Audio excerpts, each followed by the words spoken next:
like Ibn Battuta traveled from Morocco.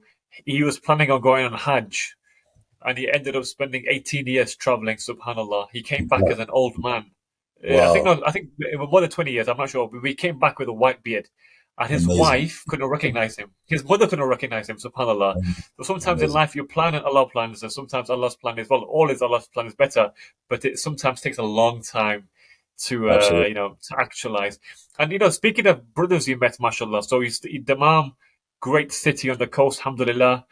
Um, so in the Riyadh, you met brother Mutah. Is that where you met him for the Yes. first time, or did you meet him in America?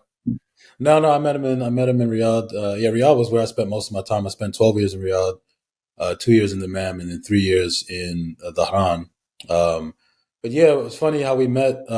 We met through a mutual friend, brother Kashif. Shout out to Kashif Nuruddin. Yeah, Mashallah. we were. I was very close to him, and Mutaz is also very close to him. And we met. And I didn't know that Kashif knew Mutah. And actually, honestly, because I had stopped like listening to music and everything like that, I didn't even know Mutah was a Muslim, and let alone that he was in Saudi.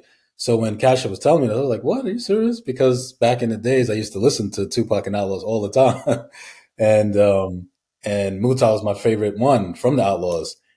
So I was like, "What? He's Muslim now?" He's like, "Yeah," and he's like, "Yeah, I know him, and he's in Riyadh." I'm like, "Get out of here!"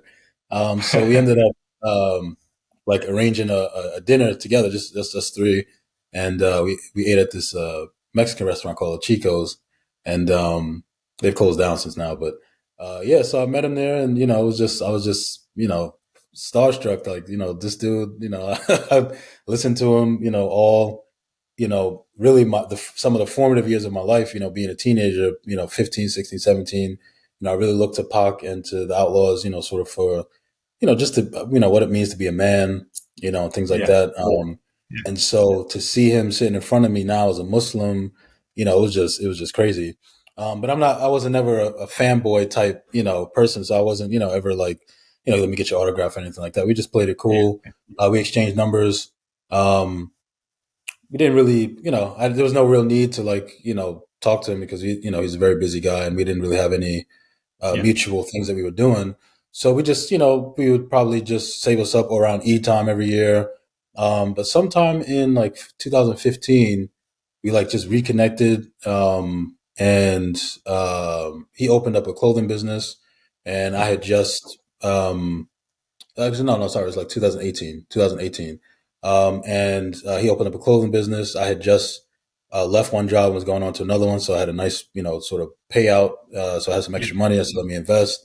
One thing led to another. And, we became, much closer.